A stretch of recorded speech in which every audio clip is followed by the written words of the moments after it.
Buongiorno amici di Rugby House per il penultimo turno interno della FMCZ Rugby Rovigo Delta. Ospiti le Fiamme Oro Roma, che è appena entrata in campo con questa tenuta, e tra l'altro nella partita d'andata Azzolini sbagliò un calcio proprio nei minuti di recupero e permise così a Rovigo di portarsi a casa un'importante vittoria. Stavolta Azzolini non sbaglia, introduce Marinaro per le Fiamme Oro. Buona la spinta di Rovigo, il tallonaggio però è stato effettuato a menta.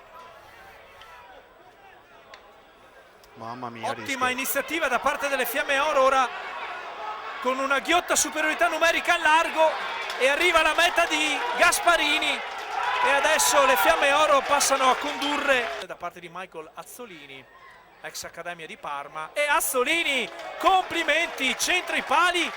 Altra mischia ordinata, dunque Rovigo, attenzione, rischia di perdere il pallone e infatti per fortuna riesce a recuperare la palla con i propri flanker. Ottimo inserimento di Lubia, Boggiani, meta!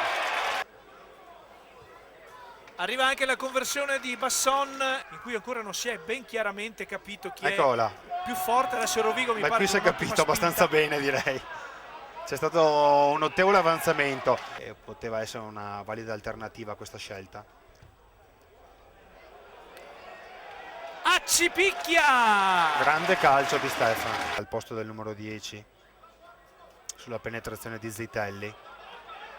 Gioca veloce la rimessa laterale Bernini, Basson contrattacco dell'estremo rodigino.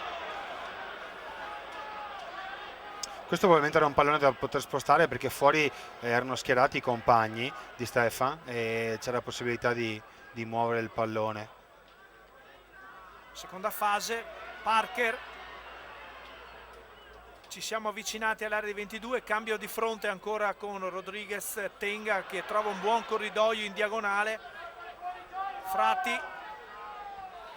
Bellissimo inserimento da parte di Ruffolo che cambia angolo e trova impreparata la difesa del Fiamme Oro. Rovigo dentro l'area 22, saldamente in possesso di palla con Rodriguez,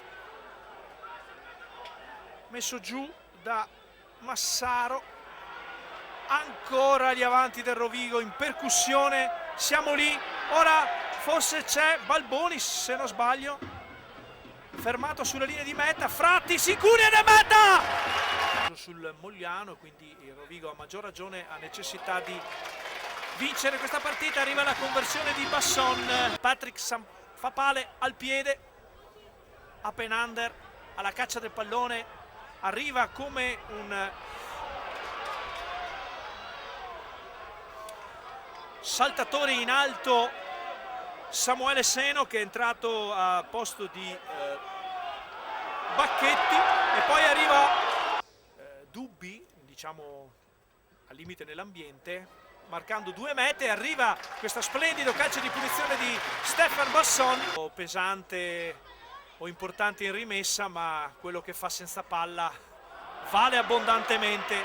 E poi arriva la meta, attenzione, al 40°, arriva anche la conversione, più possibile l'uscita per costringere i giocatori delle Fiamme. E intanto però Marinaro riesce a servire un ottimo pallone. Qui c'è forse un tenuto a terra e la partita si conclude qui con questo penalty che Pennè assegna giustamente ai colori del Rovigo, dato che Cerqua non è riuscito a liberare velocemente il pallone ai compagni. La partita finisce, la FMCZ Rugby Rovigo Delta batte le Fiamme Oro 20-17. Un cordiale saluto da Alberto Guerrini e da Rocco Salvan, grazie.